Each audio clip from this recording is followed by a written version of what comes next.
Sarah Martinez had always been the type of person who noticed things others missed. Working as a nurse at San Diego General Hospital for 8 years had sharpened her instincts, but even off duty, she couldn't turn off that part of herself that constantly scanned for trouble. On this particular Tuesday evening in March, she was walking through the crowded food court at the mall, carrying shopping bags and thinking about her upcoming shift the next morning. The sound hit her first, a wet, choking gasp that cut through the usual din of conversations and clinking silverware. Sarah's head snapped toward the noise, her training immediately taking over. At a table near the pizza stand, an elderly man was clutching his throat, his face turning an alarming shade of blue. His wife sat across from him, frozen in panic, her hands trembling as she reached toward him helplessly. Sarah dropped her bags without a second thought and rushed toward the table. The man, probably in his 70s, was clearly choking on something. His eyes were wide with terror, and the characteristic silent struggle told her everything she needed to know. Other shoppers had begun to notice the commotion, but they stood back uncertainly, unsure of what to do. "Sir, can you speak?" Sarah asked, though she already knew the answer. The man shook his head frantically, still clawing at his throat. She quickly moved behind him, wrapping her arms around his chest from behind. "I'm a nurse," she called out to his wife in the gathering crowd. "I'm going to help him." Sarah positioned her hands correctly, one fist just above his navel, the other hand covering it. She pulled upward and inward with quick, forceful thrusts.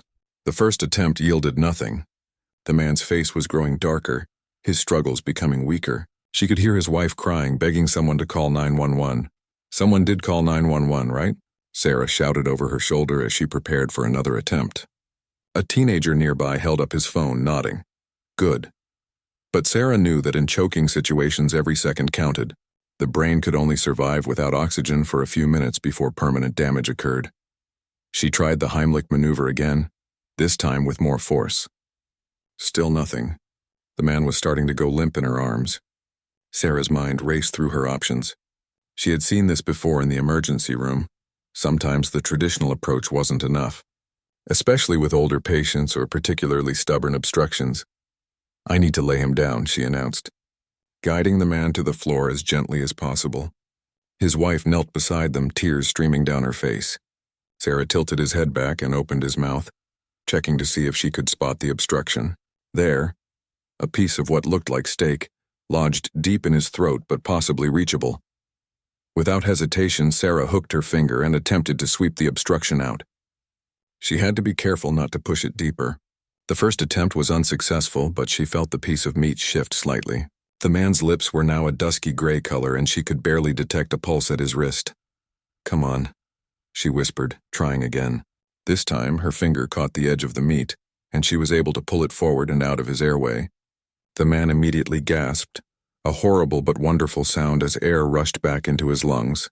Color began to return to his face almost instantly. The crowd that had gathered burst into spontaneous applause. The man's wife was sobbing with relief, clutching his hand as he continued to breathe deeply, still lying on the food court floor. Sarah checked his pulse again, stronger now, though still rapid from the trauma his body had just endured.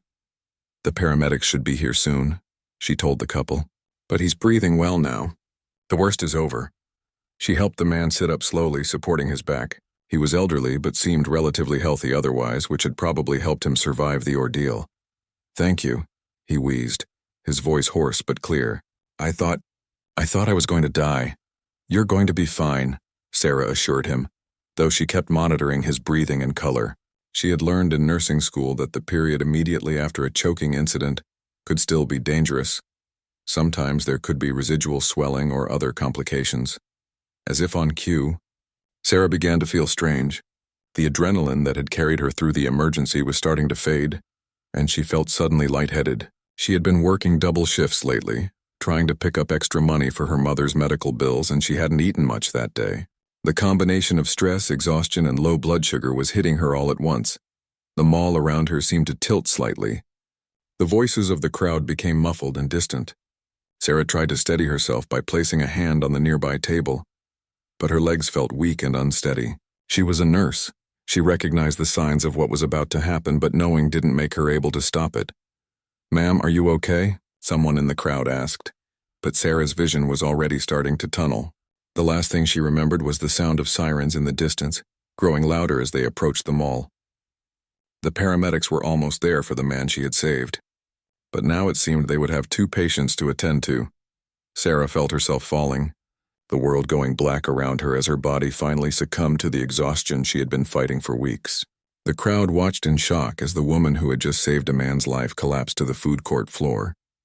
Unconscious before she hit the ground, the irony wasn't lost on the witnesses. The rescuer now needed rescuing. But what none of them knew, including Sarah herself, was that this moment of heroism had been witnessed by more people than just the shopping mall crowd. And the consequences of her selfless act were about to unfold in ways she never could have imagined. Staff Sergeant Marcus Rodriguez had been enjoying his first day of leave in 3 months when he witnessed something that would change both his life and Sarah's forever. He had been sitting at a corner table in the food court, trying to decide between Chinese food and a burger, when the commotion started. As a Marine stationed at Camp Pendleton, about an hour north of San Diego, Marcus was trained to notice details and assess situations quickly. He had watched the entire rescue unfold with the eye of someone accustomed to life-and-death situations. When the nurse had dropped her shopping bags and rushed to help the choking man, Marcus had immediately recognized her competence and professionalism. He had seen enough medical emergencies during his 2 tours overseas to appreciate skilled intervention when he saw it.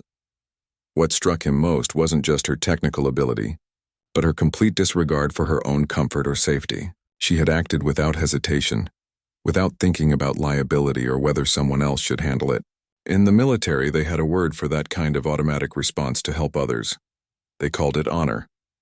When Sarah collapsed after successfully saving the man's life, Marcus was the first person to reach her. His combat medical training kicked in as he knelt beside her unconscious form, checking her pulse and breathing. Both were present but weak. She was clearly exhausted, probably dehydrated, and possibly suffering from low blood sugar based on the pallor of her skin. "Give her some space," Marcus called out to the crowd that had gathered around them. He loosened the collar of her shirt slightly and elevated her legs using his jacket rolled up as a makeshift support. These were basic first aid measures he had learned in boot camp and refined through years of experience. The paramedics arrived within minutes, their equipment clattering as they wheeled 2 gurneys through the mall corridor. They quickly assessed both patients, the elderly man who was now breathing normally but still shaken, and Sarah who was beginning to stir as her blood pressure stabilized. "What happened to her?"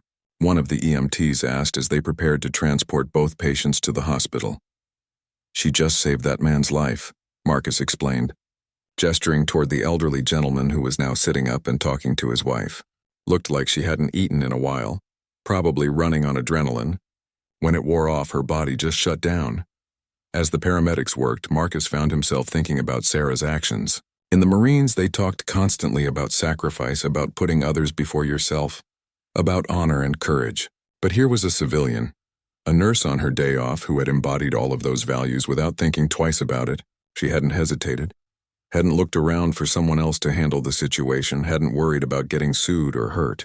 She had simply acted. Marcus made a decision. He approached the paramedic who seemed to be in charge. "Which hospital are you taking her to?" "San Diego General," the EMT replied. "Are you family?" "No, but I witnessed what happened. I'd like to make sure she's okay." Marcus handed the paramedic his military ID. "Staff Sergeant Rodriguez, Camp Pendleton. That woman is a hero." The paramedic glanced at the ID and nodded. "You can follow us if you want, but you'll have to stay in the waiting room unless you're family." As the ambulances pulled away from the mall, Marcus walked to his truck, his mind already working on a plan. He had been so moved by what he had witnessed that he felt compelled to do something about it. Sarah Martinez had shown the kind of selfless courage that the military tried to instill in every Marine, and yet she was just a civilian going about her daily life. During the drive to the hospital, Marcus thought about his unit back at Camp Pendleton. They were good Marines, tough and dedicated, but they had been through a lot lately. Several members of their company had recently returned from deployment, and morale could use a boost. What if they could do something to honor this nurse who had demonstrated such extraordinary character? Marcus had always been good at organizing things. It was part of what had earned him his promotion to staff sergeant. He was the kind of person other Marines came to when they needed something complicated accomplished quickly and efficiently, As he pulled into the hospital parking lot, he was already formulating a plan. First, he needed to make sure Sarah was going to be okay. Then he wanted to learn more about her, not in a creepy way, but to understand what kind of person would react the way she had. Was this typical behavior for her? Was she always helping people? What was her story? In the hospital waiting room, Marcus struck up a conversation with the elderly man's wife. She was still shaken but grateful, and she was happy to talk about the nurse who had saved her husband's life. She didn't even hesitate, the woman said, wiping tears from her eyes. Harold was turning blue and I was just sitting there frozen. But she knew exactly what to do. The doctor said if she hadn't acted so quickly, Harold might have. She couldn't finish the sentence. Marcus learned that Sarah worked at this very hospital, that she was known among the staff for always volunteering for the toughest cases, for staying late to help colleagues, for treating every patient like family. The picture that emerged was of someone who lived her life in service to others. Not just during emergencies, but every single day. When a doctor finally came out to update them, Marcus learned that Sarah was going to be fine. She was dehydrated and exhausted, probably from working too many consecutive shifts. They were going to keep her overnight for observation and to make sure she got some proper rest and nutrition. "Can I see her?" Marcus asked. The doctor looked at him curiously. "Are you family?" "No, sir. I'm the Marine who witnessed what happened at the mall. I just wanted to thank her personally." The doctor considered this for a moment, then nodded. "She's awake now. Room 314. But just for a few minutes. She needs rest." As Marcus walked down the hospital corridor toward Sarah's room, he was finalizing his plan. What he was thinking of doing was unprecedented, but then again, what Sarah had done was pretty extraordinary too. Sometimes extraordinary actions deserved extraordinary recognition. He knocked gently on the door of room 314, not yet knowing that this simple gesture would set in motion a series of events that would capture the attention of hundreds of Marines and ultimately lead to one of the most moving displays of military honor ever witnessed by civilians. Sarah's tired voice called out for him to come in, and Marcus stepped into the room, his dress uniform crisp and his bearing respectful. He was about to meet the woman whose actions had inspired him to organize something special, something that would show her exactly how much her heroism meant to those who understood the true value of selfless service. Sarah looked up from her hospital bed, confused to see a Marine in dress uniform standing in her doorway. She was still groggy from the IV fluids and the exhaustion that had finally caught up with her body. The last thing she clearly remembered was helping the choking man at the mall. And now she was waking up in her own hospital with a stranger in military dress blues visiting her. "Ma'am, I'm Staff Sergeant Marcus Rodriguez," he said, stepping into the room with the formal bearing that marked him as career military. "I was at the mall when you saved that man's life. I wanted to check on you and to thank you personally." Sarah blinked, trying to process this information. "You don't need to thank me," she said softly, her voice still weak. "I just did what anyone would do." Marcus shook his head firmly. "No, ma'am, with respect, that's not true. I watched the whole thing. There were dozens of people in that food court, and only one person acted. That was you." He paused, studying her face. "In the Marines, we have a saying, semper fidelis, always faithful. What you did today showed that same kind of faithfulness to your fellow human beings." Sarah was touched but embarrassed by the attention. She had always been the type of person who helped others without expecting recognition. Growing up, her mother had taught her that kindness was its own reward, and her nursing career had only reinforced that belief. "I'm just a nurse," she said. "Helping people is what I'm supposed to do. Even on your day off? Even when it means risking your own health?" Marcus asked. He had noticed the dark circles under her eyes, the way her hands trembled slightly from exhaustion. "When was the last time you took a real day off?" Sarah thought about it and realized she couldn't remember. Between her regular shifts and picking up extra hours to help pay for her mother's cancer treatments, she had been working almost constantly for months. She hadn't been taking care of herself, and her collapse at the mall was proof of that. "I've been working a lot lately," she admitted. "My mom has been sick and the medical bills." She trailed off, not wanting to burden this stranger with her personal problems. Marcus nodded with understanding. He had seen plenty of military families struggle with medical expenses, and he knew how that kind of financial pressure could drive someone to work themselves into the ground. "What you're doing for your mother is admirable. But what you did today went beyond duty. It was pure heroism. After talking with Sarah for a few more minutes, Marcus left the hospital with a clear picture of who she was: a dedicated nurse, a loving daughter, and someone who consistently put others' needs before her own. The plan that had been forming in his mind during the drive to the hospital was now fully developed. The next morning, Marcus was back at Camp Pendleton, calling a meeting with his company commander, Captain Jennifer Walsh. She was a respected officer who had earned her position through merit and had the kind of leadership style that inspired loyalty from her Marines. "Captain, I need to tell you about something I witnessed yesterday," Marcus began, and he proceeded to describe the entire incident at the mall. He talked about Sarah's quick thinking, her medical skills, and most importantly, her character. The way she had acted without hesitation to save a stranger's life. Captain Walsh listened intently. She had served 2 combat tours and had seen courage in many forms, but she was struck by Marcus's description of this civilian nurse. "What are you thinking, Staff Sergeant?" "I want to organize an honor ceremony for her," Marcus said. "Nothing official. Nothing that would require going through channels or paperwork. Just our company, showing up to honor someone who embodies the values we try to live by." The captain considered this carefully. Military ceremonies usually honored fellow service members or had some official purpose. But the more she thought about Sarah's actions, the more she liked Marcus's idea. "Tell me more about what you have in mind." Marcus had thought this through carefully. "She's going to be released from the hospital tomorrow morning. I found out she lives in a small apartment complex about 20 minutes from base. What if we arrange for our Marines to be there when she comes home? Not to overwhelm her, but to show her that people notice when someone does the right thing." "How many Marines are you talking about?" Captain Walsh asked. "The whole company, ma'am. All 150 of them." Marcus could see the captain raising an eyebrow at this number. "I know it sounds like a lot, but I think it would mean something. This woman put her life on hold to save a stranger, and then she collapsed from exhaustion because she's been working herself to death taking care of other people. She deserves to know that her sacrifice matters." Captain Walsh was quiet for a long moment. In her 15 years of military service, she had never heard of Marines organizing an honor ceremony for a civilian. But then again, she had rarely heard of civilians displaying the kind of courage and selflessness that Marcus had described. "You'd have to do this on your own time," she finally said, "and it would have to be completely voluntary. No Marine gets ordered to participate." "Understood, ma'am. And you'd need to make sure it doesn't turn into a circus. This woman has been through enough without having her privacy invaded." "Absolutely, Captain. The goal is to honor her, not to cause her stress." Captain Walsh made her decision. "Okay, Staff Sergeant. You have my permission to approach the Marines about this. But Marcus," she fixed him with a serious look, "make sure you do this right. If we're going to represent the Corps in this way, it needs to be done with the dignity and respect that reflects our values." Marcus spent the rest of that day and evening talking to Marines throughout the company.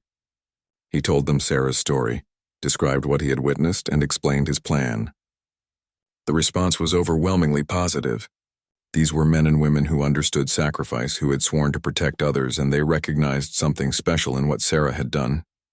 Word spread quickly through the base.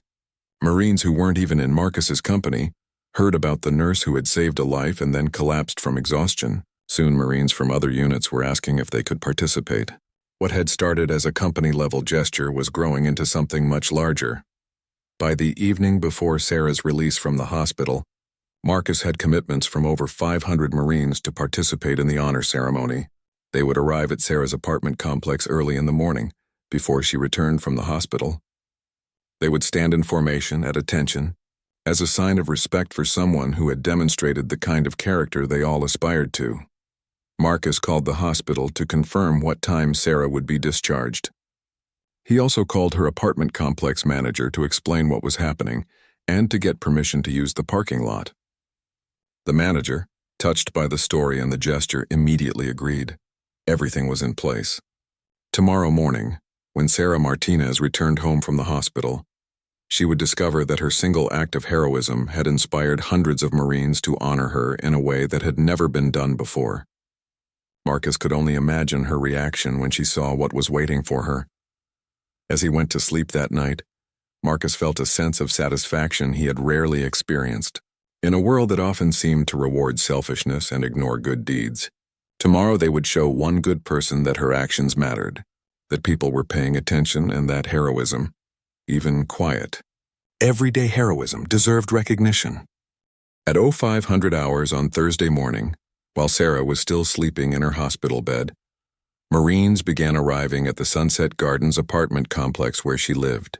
The small complex consisted of 3 modest buildings arranged around a central courtyard, with a parking lot that could accommodate maybe 50 cars on a normal day. Today was anything but normal. Staff Sergeant Rodriguez had arrived first at 0430 to coordinate the logistics. He had spent the previous evening creating a simple formation plan and communicating with the squad leaders who would help organize their Marines. What he hadn't fully anticipated was just how many people would show up. Marines arrived by carpool, motorcycle, and personal vehicle. They came from Camp Pendleton, but also from Marine Corps Air Station Miramar, and even from Marine Corps Recruit Depot San Diego. Word had spread through social media and personal networks far beyond what Marcus had originally planned. These weren't just Marines from his company anymore. They represented multiple units, different ranks, and various specialties within the Corps.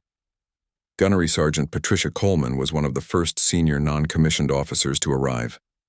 She had driven down from Miramar after hearing about the ceremony from a friend. "Rodriguez," she called out as she approached Marcus, "where do you want us?" Marcus was honestly overwhelmed. His original plan had been for 150 Marines in a simple company formation. Now he was looking at what appeared to be battalion-sized group, with more vehicles arriving every few minutes. "Gunny, I'm going to need help organizing this. We've got way more people than I expected." "That's what happens when Marines hear about someone doing the right thing," she replied with a grin. "Don't worry, Staff Sergeant. We'll make this work." By 0600, the parking lot was completely full, and Marines were parking on side streets and walking several blocks to reach the complex. Marcus had to revise his formation plan multiple times as more people arrived. Instead of a simple company formation, they now had enough Marines to form multiple companies. Arranged in a large U-shape around the courtyard, Sergeant Major William Thompson, the senior enlisted Marine at Camp Pendleton, arrived at 0630. Marcus was surprised to see him. He hadn't expected anyone above the company level to participate.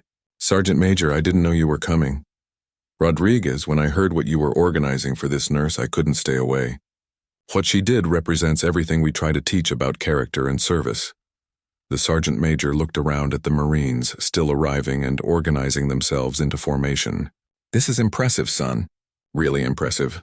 The sight was indeed remarkable. Marines in their dress blue uniforms were arranged in perfect formation across the apartment complex grounds. Some wore the dress blue uniform with its distinctive red trim and white belt. Others wore their service alphas with ribbons and medals clearly visible. The formation included Marines fresh out of boot camp, standing next to veterans with multiple combat deployments. Marcus walked through the formation, making final adjustments and ensuring everyone understood the plan. When Sarah's ride arrived from the hospital, they would come to attention. They would remain silent and motionless as she made her way from the car to her apartment. It was a gesture of respect, nothing more.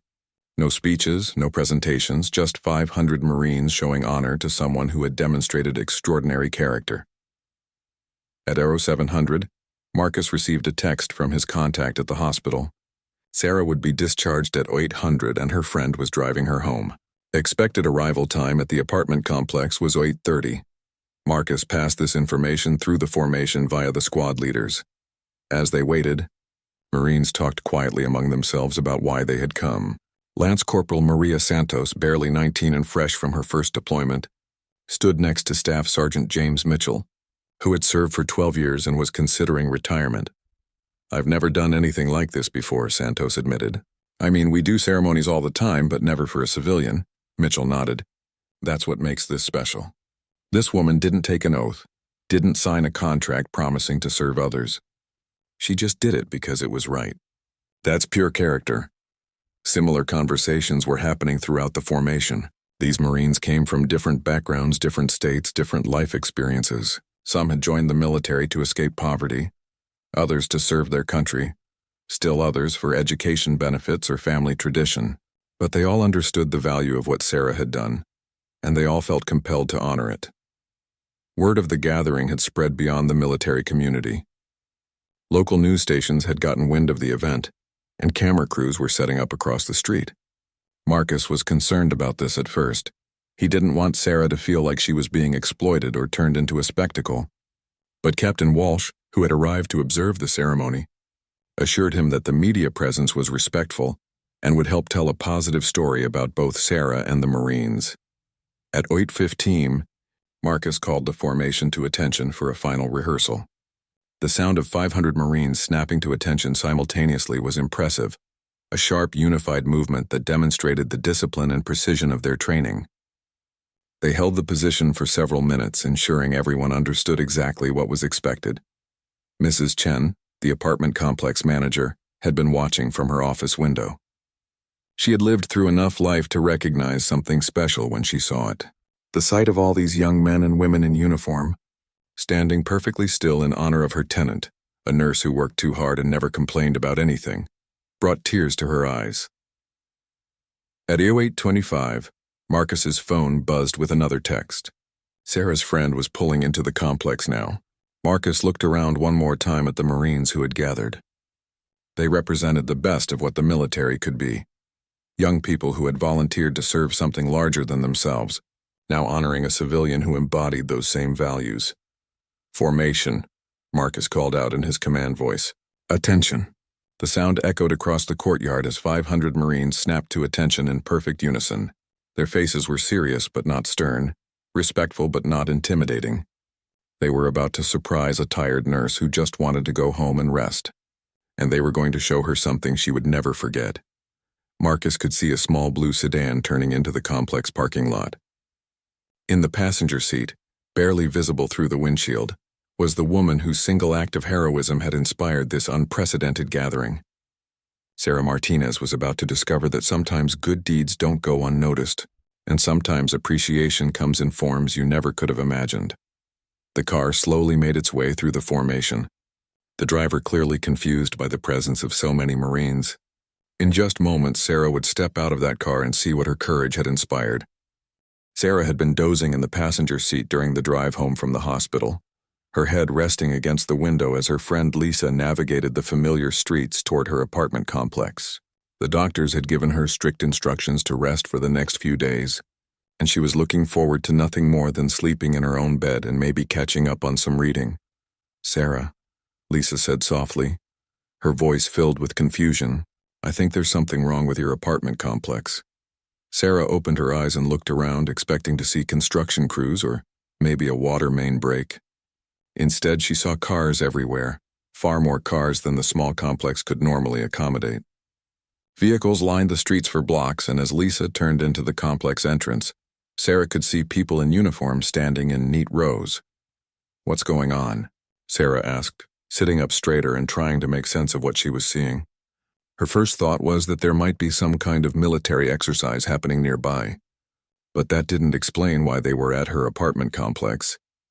As Lisa drove slowly through what appeared to be a corridor between two formations of Marines, Sarah began to realize that whatever was happening, it was somehow connected to her. The Marines weren't moving or talking. They were standing at perfect attention, their eyes forward, their bearing formal and respectful. "Lisa, stop the car," Sarah said quietly. "I need to understand what's happening here." Lisa pulled the car to a stop near Sarah's building, and for a moment they both sat in stunned silence. Surrounding them, in perfect formation, were hundreds of Marines in dress uniforms. The sight was overwhelming. Rows and rows of young men and women standing motionlessly, their uniforms immaculate, their faces serious but kind. Sarah got out of the car slowly, her legs still weak from her ordeal. The moment her feet touched the ground, she could see one Marine, a staff sergeant she vaguely recognized, step forward slightly from the formation. It was Marcus Rodriguez, though she hadn't remembered his name from their brief meeting at the hospital. "Ma'am," Marcus said in a clear, carrying voice, "these Marines are here to honor you for your heroism and service to others." Sarah looked around at the faces surrounding her, and the full impact of what was happening began to sink in. These weren't just a few Marines. There were hundreds of them all standing in her honor. She could see young faces and older ones, men and women, Marines with multiple ribbons indicating years of service standing next to those with just a few decorations, showing they were new to military life. "I don't understand," she said, her voice barely above a whisper. "I just did my job." Marcus stepped closer, his voice respectful but firm. "Ma'am, You saved a man's life on your day off and then you collapsed because you've been working yourself to exhaustion taking care of other people. These Marines recognized that kind of selfless service and they wanted to show their respect. Sarah felt tears beginning to well up in her eyes. She had spent the last several years working double shifts, skipping meals, sacrificing her own health and happiness to take care of patients, and to earn enough money for her mother's medical treatments. She had done it without expecting recognition or thanks, simply because it needed to be done. To see hundreds of people acknowledging that sacrifice was overwhelming, she began to walk slowly toward her apartment building, and as she moved, she could see the faces of individual Marines. There was a young woman, probably barely out of her teens, with eyes that reminded Sarah of her own when she had first started nursing. There was an older man with multiple rows of ribbons, probably nearing retirement, who nodded slightly as she passed, a small acknowledgement that spoke volumes. The silence was profound but not uncomfortable. These Marines weren't expecting her to speak or perform for them. They were simply bearing witness to her character, acknowledging that they had seen what she had done and that it mattered to them. As Sarah approached the steps to her building, she noticed that some of the Marines had tears in their eyes. She realized that this ceremony wasn't just about honoring her. It was about affirming something they all believed in. In a world that often seemed to reward selfishness and ignore sacrifice, this was their way of saying that character still mattered, that doing the right thing was still worth doing. Sarah paused at the bottom of the steps and turned back to face the formation. The sight was breathtaking. Hundreds of Marines standing in perfect ranks, their uniforms pristine, their bearing proud but humble. The morning sun was catching the brass buttons and insignia on their uniforms, creating small flashes of light across the formation. "Thank you," she said, her voice carrying across the silent courtyard. "All of you. This is—" She paused, struggling to find words adequate for the moment. "This is the most beautiful thing anyone has ever done for me." Marcus stepped forward again. "Ma'am, the honor is ours. You represent the best of what we all try to be." Sarah nodded, unable to speak anymore without breaking down completely. She turned and walked up the steps to her apartment, her heart full in a way it hadn't been for years. As she reached her door and fumbled for her keys, she could hear Marcus calling out commands behind her. "Formation." His voice carried clearly across the courtyard. "Present arms." Sarah turned to see 500 Marines simultaneously raising their hands in salute. The movement was precise and unified, creating a wave of motion across the formation that was both beautiful and moving. They held the salute as she opened her apartment door, a final gesture of respect from people who understood the value of service and sacrifice. As Sarah stepped inside her apartment, she could hear the formation being dismissed. Through her window, she watched as Marines began to break formation and walk back to their cars.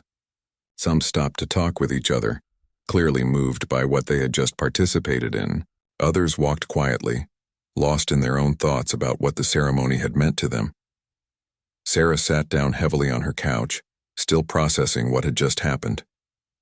In less than 10 minutes, her entire perspective on her own life had changed. She had spent years feeling invisible, feeling like her sacrifices went unnoticed and unappreciated. Today, hundreds of strangers had shown her that wasn't true. She thought about the elderly man she had saved at the mall, Harold, whose wife had been so grateful. She thought about her patients at the hospital, the ones who got better because she stayed late to monitor them or because she advocated for their care. She thought about her mother, fighting cancer with Sarah's support and encouragement. For the first time in years, Sarah felt truly proud of who she was and what she had chosen to do with her life. The Marines had given her more than just recognition. They had given her back her sense of purpose and her belief that good work, done quietly and without expectation of reward, was still the most important thing a person could do. In the days following the ceremony, Sarah's life changed in ways she never could have anticipated. The local news stations had covered the event, and the story quickly spread beyond San Diego. Social media picked up the footage of 500 Marines standing at attention to honor a nurse, and within 48 hours, the video had been viewed millions of times around the world. Sarah returned to work at San Diego General Hospital 3 days after the ceremony, following her doctor's orders to take time to recover. When she walked into the emergency department for her shift, her colleagues erupted in applause. The entire nursing staff, along with doctors, technicians, and even administrative personnel had gathered to welcome her back. "We always knew you were special," said Dr. Patricia Reynolds, the emergency department director, but apparently the whole world needed to know it too. Sarah was embarrassed by the attention, but touched by the support of her coworkers. She had always been well respected at the hospital, but now she was seeing a new level of appreciation for her dedication. More importantly, the hospital administration had been paying attention to the story behind the ceremony. The fact that Sarah had been working herself to exhaustion to pay for her mother's medical treatments. "Sarah," Dr. Reynolds said privately, "we need to talk about your schedule. You've been working too many hours, and that's partly our fault for letting you take on so much overtime. We're going to establish better limits. And we're also looking into some resources that might help with your mother's medical expenses." The ripple effects of the ceremony extended far beyond Sarah's workplace. Marcus Rodriguez found himself fielding calls from Marine units around the country, asking about organizing similar recognition events for civilians in their communities who had demonstrated exceptional character or service. The ceremony had struck a chord with military personnel who were looking for ways to connect with and honor the civilians they had sworn to protect. Captain Walsh called Marcus into her office a week after the ceremony. "Staff Sergeant, I've been getting calls from the Commandant's office about what you organized." Apparently this story has reached the highest levels of Marine Corps leadership. Marcus was concerned at first. He had organized the ceremony informally, and he worried that he might have overstepped some boundary. But Captain Walsh was smiling. "The Commandant wants to officially commend you for demonstrating Marine Corps values in your community. What you did reflects well on the entire Corps." She paused, studying Marcus's face. "He's also interested in developing this into a formal program, Marines recognizing outstanding civilians in their communities. Would you be interested in helping develop something like that?" Marcus was honored but also thoughtful. "Ma'am, I think that would be valuable, but it would have to be done carefully. What made this special was that it was spontaneous and genuine. If it becomes too formal or bureaucratic, it might lose its meaning." "That's exactly why we need people like you involved in developing it," Captain Walsh replied. Meanwhile, Sarah was discovering that the ceremony had brought attention to issues she cared deeply about. Healthcare workers around the country were reaching out to share their own stories of exhaustion and financial struggle. A nonprofit organization focused on supporting healthcare workers contacted her about becoming a spokesperson for their efforts to provide financial assistance to medical professionals facing family health crises. More personally, Sarah received thousands of messages from people around the world who had been touched by her story. A businessman in Texas sent a check to help with her mother's medical bills. A group of nurses in Seattle organized their own fundraiser. Children sent her drawings and thank you cards. The response was overwhelming in the best possible way. 3 weeks after the ceremony, Sarah received a special visitor at the hospital. Harold Chen, the elderly man she had saved at the mall, came to see her during her shift. He was accompanied by his wife and their grown children, all of whom wanted to thank her personally. "Ms. Martinez," Harold said, his voice strong and clear, "I wanted you to know that because of what you did. I was able to see my granddaughter's wedding last weekend. I walked her down the aisle, his eyes filled with tears. My family wanted to contribute to your mother's medical fund, but more than that, we wanted you to know that your quick thinking gave me more time with the people I love." Sarah was deeply moved by Harold's visit, but what impressed her most was learning that he and his family had been inspired to take CPR and first aid classes. "We realized that we should all know how to help in an emergency," his daughter explained. "Your example showed us that ordinary people can save lives if they're prepared." This became another unexpected consequence of the ceremony and the media attention that followed. First aid and CPR class enrollment spiked throughout San Diego County. The American Red Cross reported a 300% increase in people signing up for emergency response training. Sarah's single act of heroism had inspired thousands of people to prepare themselves to help others. 6 months later, Sarah stood before a gathering of Marine Corps leadership at Camp Pendleton, where she was being honored with a Civilian Recognition Award. But more meaningful to her than any award was the letter she had received from a young Marine named Jennifer Walsh, Captain Walsh's daughter, who had been inspired by Sarah's story to pursue a career in nursing. "You showed me that heroism isn't just about dramatic moments," Jennifer had written.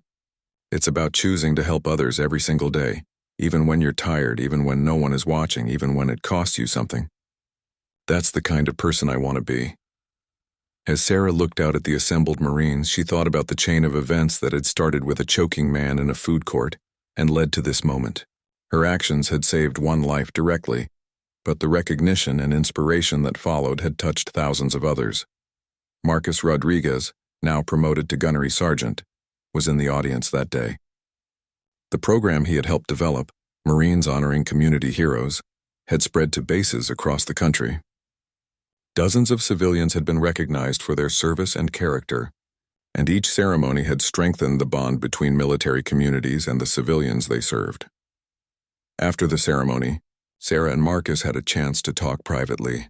"Do you think we could have imagined all this when you collapsed in that food court?" he asked. Sarah smiled, thinking about everything that had happened, the hundreds of Marines standing in her honor, the support for her mother's medical care, the thousands of people inspired to learn first aid, the young people choosing careers in service to others. "I think," she said, "that sometimes the most important thing you can do is simply act when action is needed. Everything else, all the recognition, all the inspiration it might provide to others, that's just a bonus. The real reward was always knowing that Harold got to walk his granddaughter down the aisle." Marcus nodded, understanding completely. In trying to honor one person's character, they had discovered something powerful about the ripple effects of recognition and the way that celebrating goodness could inspire more goodness. Sarah's story had reminded everyone involved that heroism comes in many forms, and that sometimes the most profound acts of courage happen in everyday moments when ordinary people choose to do extraordinary things.